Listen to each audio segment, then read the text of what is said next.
Salom hammaga. Bugun biz har doimgidek Robotan testdan birorta bir masala ishlab ko'ramiz. Qani ketdik. Bu oldingi masala edi. Mana ko'rishingiz mumkin. O'zing topda shartini. Bu eski masala edi. Qani endi o'zimizning masalaga o'tamiz.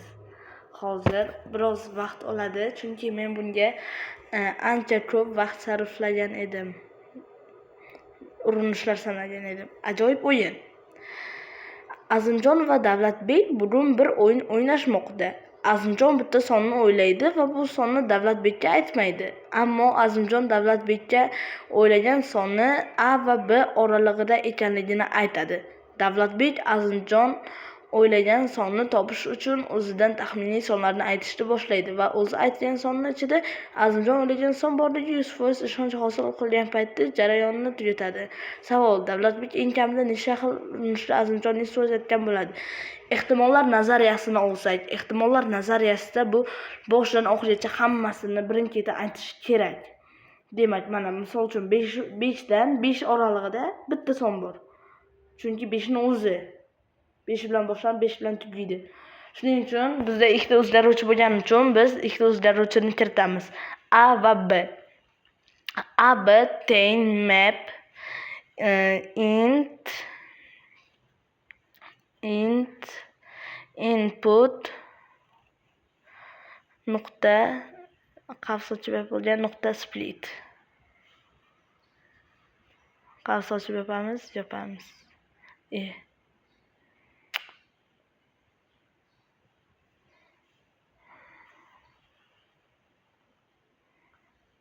Kechirasizlar, texnik xatoliklar. Kechirasizlar degan umiddaman. Ikkita ayol bo'lib ketibdi. Ming marotaba uzr. Qaranglar, endi print bizda qonun bor. B dan katta son B-ku, B bilan tugaydi, A bilan boshlanadi. Shuning uchun B dan A'ni ayirib tashlaymiz. Keyin birinchi A'ni o'zi ham kiradi-ku. Shuning uchun A'ni o'zini ham qo'shamiz. Endi 5 bilan 5 ta sinab ko'ramiz. 5 dan 5 ni ayiramiz. 0, 1 ni qo'shamiz, 1. Ikkita qavsni ichida olish kerak buni ham. Chunki qo'shish amallar A ga o'tib A+ bo'lib ketishi ham mumkin. Shuning uchun qani endi sinab ko'ramiz. Yuborish. Xo'p. Mana. Demak, masala o'xshabdi.